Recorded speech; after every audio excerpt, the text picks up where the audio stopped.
Now, what is a nucleotide? We have done this in the previous lectures. Now there is a review of the previous lecture, that what is the nucleotide. First of all, there is a sugar, that is the ribose sugar, and with the it has 1, 2, 3, 4, and 5 carbon in it, and to the carbon 1, nitrogenous base is attached with the help of the process of condensation.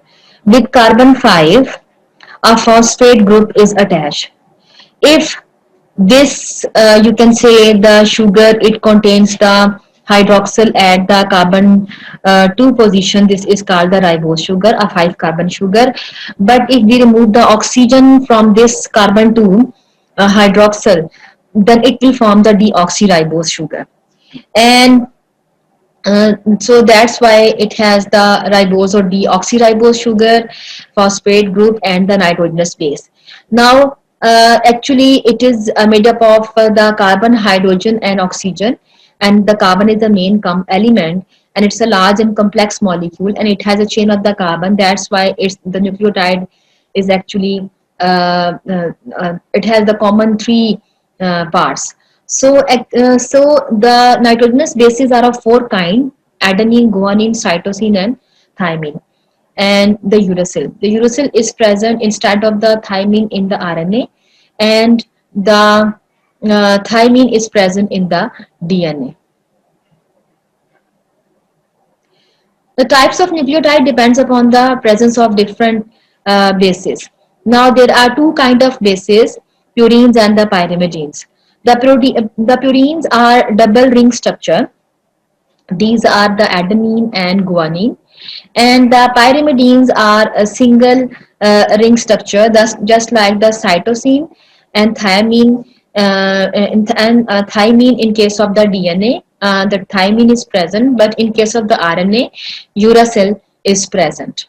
So the type of nucleotide depends upon the type of the type of the base which it contains. Now, these are the structure of different bases.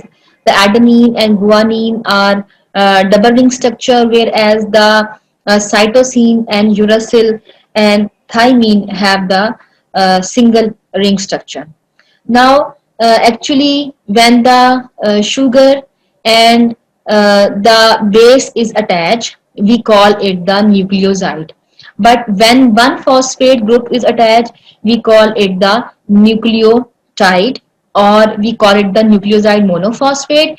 Or when 2 are attached, we call it the nucleoside diphosphate, and when 3 phosphate are attached, we call it the nucleoside triphosphate. But actually, normally we call that sugar and base, they form the nucleoside, and sugar, base, and the phosphate attachment is called the nucleotide.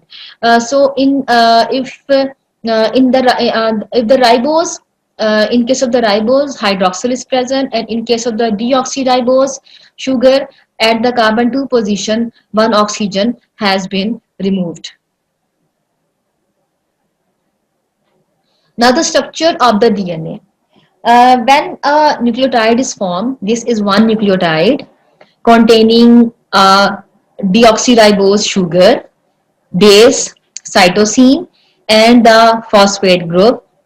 These 2 nucleotides, they get attached with each other with the help of another phosphate linkage called the phosphodiester linkage. We have done this in the previous lectures, that it will, for the 2 nucleotides are joined together with the help of the phosphodiester linkage. So when many nucleotides are joined together, this will form the polynucleotide. Now there is actually there are 2 antipolar DNA strands over there. These are the antipolar strands, and the complementary bases are present against each other. And there is the triple bond between C and G, and double bond between A and T. And so that is the, you can say, the double stranded structure of the DNA. You can see over there, this is a simple form. Sugar phosphate backbones are present at the sides, and the bases are joined together, just like a ladder. So when this structure it turns into a double helix structure, this is in this form. We have done all these structures in the previous lectures. Now, when there is a replication of the DNA, there are various models. Number one is the conservative model, in which they say that this is, for example, the double-stranded DNA having the two parent strands, and then the parent strand has shifted towards the daughter strand. So this model represents the conservative model. The second model is the semi-conservative model, which represents that the parent strand and the daughter strand they join together in the replication. So one strand is actually the template, which has come from the parent strand, and the other strand it is formed by towards the daughter strand, following the complementary basis of the template. And so this is called the semi-conservative model. And the third one is the dispersive model. That is sometime actually this model represents that there is a you can say distribution bit by bit, just like this is the parent strand, another nucleotide from the daughter strand, another from the parent, another from the daughter, and so on.